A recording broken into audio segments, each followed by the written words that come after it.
Hotspot 2 wouldn't have been possible னு சொல்கிறாங்க. அப்படிலாம் கிடையவே கிடையாது. கண்டிப்பாக it would have been possible. Good content is always possible in any scenario, in any industry. So அது வந்து நிறைய படங்கள் தொடர்ந்து ப்ரூவ் பண்ணிகிட்டே இருக்குது. அந்த விதத்தில் Hotspot 1 அது ப்ரூவ் பண்ணிச்சு. So it's always going to be possible to make good cinema without any names attach to it. So first of all நானும் வந்து உங்களை மாதிரி ஒரு விஷயம் இங்கே ஷேர் பண்ணணும்னு நினச்சேன். இந்த படத்தோட ட்ரெய்லர் ரிலீஸ் ஆகும்போது நான் என் ஃப்ரெண்ட்ஸோட உட்காந்துருந்தேன். அண்ட் பார்த்த உடனே எனக்கு பயங்கர கோவம் வந்துச்சு. நான் நேராக ஃபோன் எடுத்து கலைக்கு ஃபோன் அடித்தேன், என்னடா படம் பண்ணியிருக்கேன் அப்படின்னு. ஏன்னா எனக்கு வந்து பொதுவாக என்னோடய திங்கிங் என்னென்னா, சினிமா ஆல்வேஸ் இன்ஃப்ளூயன்சஸ் பீப்புள். அவங்களோட மைண்ட் செட்டை இன்ஃப்ளூயன்ஸ் பண்ணுற ஒரு மிகப்பெரிய டூல் வந்து சினிமா. அண்ட் இப்போ இருக்கிற ஜென்ரேஷன் அண்ட் சோஷியல் மீடியா வேர்ல்டில் வந்து ஈஸியாக ரீச் ஆகுது எல்லார்கிட்ட, குழந்தைங்கள்லேருந்து பெரியவங்கக்கிட்ட வந்து ரீச் ஆகிறதுக்கு உண்டான நேரம் வந்து ரொம்ப கம்மியாக இருக்குது. ஒரு வைரலாக ரீச் ஆகிடுது. ஸோ இது பார்க்கும்போது எனக்கு ரொம்ப கோவம் வந்தது. நம்ம நல்லது சொல்கிறோமோ இல்லையோ, இந்த மாதிரி விஷயம் ஏன் இவங்க பண்ணுறாங்க டைரக்டர்ஸு? இப்போ ஒரு ஹிட்டு கொடுக்கணுங்கிறதுக்காக ஏன் இப்படி பண்ணுறாங்கன்னு உடனே கோவம் வந்து கலைக்கு ஃபோன் அடித்து நான் பேசினேன். அவன் மச்சான், ஆமாம் மச்சான், எனக்கே ஒரு மாதிரி தான்டா இருக்குது, எனக்கு ஒன்றும் புரியல. டேய் நீ தான்டா படம் பண்ணியிருக்கேன், உனக்கு என்னடா புரியல அப்படின்னு. ஆனால் அவன் கதை சொல்லும்போது அப்படி இல்லைடா, அப்படி நீ பேசினேன் டைரக்டர்கிட்ட பேசினேன், ஆனால் அந்த மாதிரி எதுவுமே இல்லை படத்தில் அப்படின்னு சொல்கிறாரு அப்படின்னு சொன்னான். அது எப்படிடா படத்தில் இல்லாத எப்படிடா நீங்கள் ட்ரெய்லரில் காட்டுவீங்க? இப்போ என்ன ட்ரெய்லர் இருக்கோ அதனால் படத்தில் வரும் அப்படின்னு சொன்னேன். இல்லை மச்சான் அவன் சொல்கிறான், சரி நம்பவும் பார்ப்போம் அப்படின்னா. எனக்கு பிடிக்கல மச்சி, இப்படிலாம் பண்ணாதடா அப்படின்னு சொல்லி ஃபோனை வச்சேன். அதுக்கப்புறம் உங்கள் ப்ரெஸ் மீட்லாம் வீடியோஸ்லாம் பார்க்கும்போது பயங்கரமாக காரசாரமான கான்வர்சேஷன்லாம் நடந்தது, அதுவும் பார்த்தேன். உங்கள் கோவம் எல்லாமே நியாயமாக இருக்குன்னு கூட நினச்சேன். அதுக்கப்புறம் திடீர்னு ரிவ்யூஸ் வரும்போது அதுக்கு முன்னாடி அவர் விக்னேஷ் வந்து பேசின விஷயம், இந்த மாதிரி படம் நல்லா இல்லைனா செருப்பால் கூட அடிங்க அப்படின்ட்டு, அதுவும் பார்த்தேன். ஏன்னா இந்த டேரக்டர் இப்படி கான்ஃபிடென்ஸாக இப்படி ஒரு கான்ஃபிடென்ஸ் வச்சு பேசுகிறாரு அப்படின்ட்டு. அதுக்கப்புறம் உங்கள் விமர்சனங்கள் பார்த்த உடனே நானே கொஞ்சம் சர்ப்ரைஸ் ஆனேன். பரவாயில்ல, என்ன நம்ம எதுவும் நினச்சோம் ஆனால் வேறு எதுவாக இருக்குது அப்படின்ட்டு. So I was waiting to watch the film. நான் ஷூட்டில் இருந்தேன், என்னால் தேட்டரில் பார்க்க முடியல. ஓடிடியில் வந்த அன்றைக்கே நான் வந்து இந்த படம் போட்டு பார்த்தேன். அண்ட் எவ்ரி ஸ்டோரி என்ன சொல்ல போகிறான் அப்படின்னு பார்த்துட்டே இருக்கும்போது ஒவ்வொரு ஸ்டோரியும் வந்து பார்த்திங்கன்னா எனக்கு கொஞ்சம் யோசிக்க வச்சுது, சர்ப்ரைஸ் பண்ணிச்சு, சிந்திக்க வச்சுது. And I started appreciating the director for his guts. அதான் நான் பார்த்தீங்கன்னா இந்த ப்ளே பண்ண ப்ரோமோ வீடியோவில் கூட பார்த்தீங்கன்னா அதை நானாக சொன்னது, எனக்கு உங்கள் கட்ஸ் ரொம்ப பிடிச்சிது ப்ரோ, அதுதான் நான் சொல்லணும்னு ஆசைப்பட்றேன். It's not easy to make a film in today's scenario. And இந்த மாதிரி ஒரு படம் பண்ணி, இந்த மாதிரி ஒரு டீசர் பண்ணி, ஏன்னா ஒரு விஷயம் வந்து 4 பேருக்கு அட்ராக்ட் ஆகணும்னா அது ஏதோ ஒரு கோட்டிங் தேவைப்படுது. அந்த மாதிரி ஒரு உலகத்தில் தான் இருக்கும். அந்த கோட்டிங்காக தான் நான் வந்து அந்த ட்ரெய்லரை பார்த்தேன். And I really enjoyed it. Especially the last episode வந்து எனக்கு கலையோட எபிசோட் தான் ரொம்பவே பிடிச்சிது. ஏன்னா சம்வேர் ஐ ஃபீல் தட் இன்றைக்கி இருக்கிற உலகத்தில் வந்து குழந்தைகள் வந்து அவங்களோட இன்னோசென்ஸை வந்து லூஸ் பண்ணிடுறாங்க சீக்கிரமாக. அண்ட் அதுக்கு நம்மளும் ஒரு காரணமாக இருக்கும். As parents we should be careful to let them enjoy that innocence. அதை பார்த்துட்டு நான் ரொம்ப யோசித்தேன், என் பையனுக்கு வந்து கண்டிப்பாக நான் இந்த மாதிரி எக்ஸ்போஷர் கொடுக்கக்கூடாது, அவனை நான் கொஞ்சம் ப்ரொடெக்ட் பண்ணி அந்த இன்னோசென்ஸை அவன் என்ஜாய் பண்ணணுன்னு நான் ஃபீல் பண்ணேன். ஸோ அந்த ஃபீலிங் வந்து எனக்கு வந்த உடனே ஐ வாஸ் ரியலி ஹாப்பி. அன்றைக்கி நைட்டே வந்து டேரக்டர்கிட்ட பேசணும் அப்படின்னு சொல்லி ஐ திங்க் ஐ ஃபினிஷ் வாட்சிங் த மூவி அரவுண்ட் 2:33 நினைக்கிறேன் இந்த நைட். அப்போயே பேசணும்னு சொல்லி நம்பர் கண்டுபிடிக்க ட்ரை பண்ணேன், எனக்கு கிடைக்கல.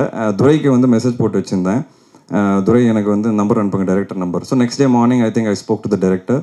I really genuinely from my heart I wished him, and I told him I wish more such cinema is made, and I told him thank you for also teaching me that don't judge a book by its cover. அது வந்து நம்ம எல்லாரும் ஈஸியாக judge பண்ணிடுறோம் எல்லாரையும். ஒவ்வொருத்தர் பின்னாடி என்ன இருக்குங்கிறது நம்மளுக்கு தெரியவே தெரியாது. அது வந்து என்ன மறுபடியும் வந்து புரிய வச்சிங்க இந்த படம் மூலியமாக. அண்ட் நீங்கள் சொல்ல வந்த விஷயங்கள் எல்லாமே ரொம்ப நல்லா இருந்தது அப்படின்னு சொல்லி நான் அப்ரிஷியேட் பண்ணேன்.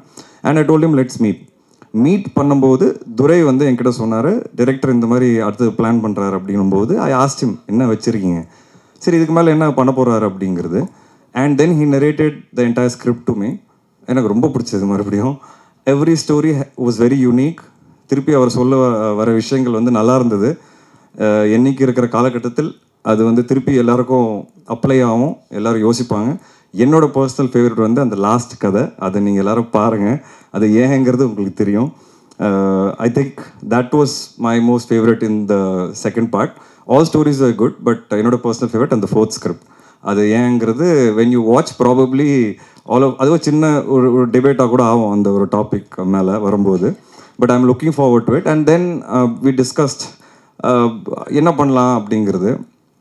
துரைக்கிட்ட நான் பேசும்போது துரை சொன்னார், இல்லை there interested will collaborate, present பண்ணலாம் கதையை அப்படின்ட்டு. நான் தாராளமாக பண்ணலாம் Durai, I will be really happy to do it. So Vishnu Vishal studios நான் இப்போ ஒரு சீரியஸாகவே ஒரு ப்ரொடியூசராக மாறிடலான்னு முடிவே பண்ணிட்டேன். அதோட ஃபஸ்ட்டு முயற்சி தான் நீங்கள் பார்த்தீங்கன்னா ஹாட்ஸ்பாட் 2. ஏன்னா ஐ திங்க் க்ரியேட்டிவ்லி என்னோட 15 years ஜேர்னிக்கு அப்புறம் ஐ திங்க் க்ரியேட்டிவ்லி என்கிட்ட ஏதோ ஒரு நல்ல விஷயம் இருக்குது. I'm able to judge and I think that is the most important aspect of cinema. அந்த ஜட்ஜ்மெண்ட் வந்து எனக்கு ஓரளவுக்கு இருக்குங்கிற ஒரு நம்பிக்கையோட இனிமேல் நிறைய படங்கள் பண்ணணும், சப்போர்ட் பண்ணணும், நிறைய கான்டென்ட்டை கொண்டு வரணும் அப்படிங்கிறது நான் ஃபுல் ஃப்ளெஜாக டிசைடே பண்ணிட்டேன். அண்ட் அந்த விதத்தில் என்னோட பிரதரோட ஃபிலிம் ஓஹோ எந்தன் பேபி, அதுவும் பார்த்தீங்கன்னா நிறைய யங்ஸ்டர்ஸை லான்ச் பண்ணுறேன், நிறைய first timers. Director Krishna direct பண்ணுறாரு, அவரோட ஃபர்ஸ்ட் ஃபீச்சர் ஃபில்ம். இதுலேயும் பார்த்தீங்கன்னா நிறைய யங்ஸ்டர்ஸ் அசோசியேட் ஆகிருக்கிறாங்க. என்னோட ஃபியூச்சர் ப்ரொடக்ஷன்ஸ் ஒன்று இப்போ நான் அனௌன்ஸ் பண்ணிகிட்ருக்கேன். I have a good lineup of films. God's grace கொஞ்சம் டிலே ஆயிடுச்சு last 2 years, but solid lineup வச்சுருக்கிறேன் என்னோட ப்ரொடக்ஷன் ஹவுஸில். நிறைய அகெயின் நியூ டேலண்ட்டோட ஒர்க் பண்ணுறேன். ஐ am looking forward and I'm very confident because I know for a fact and அதை நான் experience பண்ணியிருக்கேன்.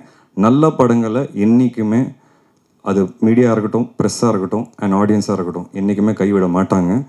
நான் இன்றைக்கி ஒரு ப்ரொடியூசராக இந்த ஸ்டேஜில் நிற்கிறேன். ஸ்ட்ராங்காக இனிமேல் ப்ரொடியூஸ் பண்ணலான்னு முடிவு பண்ணியிருக்கேன்னா அதுக்கு எங்கேயோ முக்கியமான காரணம் ப்ரெஸ் அண்ட் மீடியா. ஒரு ஆக்டராகவும் எனக்கு தொடர்ந்து சப்போர்ட் பண்ணியிருக்கீங்க அண்ட் இப்போது ஒரு ப்ரொடியூசராக ஃபுல் ஃப்ளெஜ் ப்ரொடியூசராகவும் சப்போர்ட் பண்ணுங்கள். I am looking forward to hotspot 2 and presenting more such films. And Vignesh Karthik கிட்ட எனக்கு ரொம்ப பிடிச்சது அவரோட கட்ஸ் தான். ஒரு சின்ன நக்கல் இருக்குது அவர்கிட்ட. நான் அவரோட இந்த ப்ரோமோ நடிக்கும்போதே வந்து அவர்கிட்ட சொன்னேன், ப்ரோ கொஞ்சம் நக்கலான ஆள் தான் நீங்கள், ஆனால் I like it, I like your confidence, இப்படி தான் நீங்கள் இருக்கணும் அப்படின்னு. சார் ஏதாவது தப்பாக பேசிட்டேனாரு. அதெல்லாம் ஒன்றும் கிடையாது, இப்படி தான் இருக்கணும், ரொம்ப அமுங்கி ரொம்ப அடங்கி போனாலும் இந்த உலகம் நம்மளை மதிக்காது அப்படின்னு சொன்னேன். So you know I really like that attitude of his and you'll see that in all his filmsன்னு நினைக்கிறேன். And producer Bala sir and Suresh sir first film வந்து சப்போர்ட் பண்ணி அவருக்கு பண்ணாங்க. ஸோ ஐ தாட் ஒரு ப்ரொடியூசர் வந்து இந்த மாதிரி ஒரு கண்டென்ட் எடுத்து சப்போர்ட் பண்ணும்போது people like me who can afford to be a part of such movies and such scripts should also come forward to support. And so whatever support I can give from my side, from my production, I will always be there for such films. And I want to thank Durai here. So Durai D company வச்சிருக்கிறாரு. So துரையும் நானும் சேர்ந்து தான் இப்போ எல்லா படங்களும் பண்ணுறோம். ஏன்னா production is not an easy task. So I requested Durai to come on board since I want to expand my production. We are collaborating with a lot of studios and we are coming up with a lot of content in future. And my main right person is Durai in that aspect. So thank you Durai and thank you everyone. எல்லாரும் இங்கே வந்தீங்க, ரொம்ப ரொம்ப thanks. And please continue the support and love that you give for good films. Thank you so much.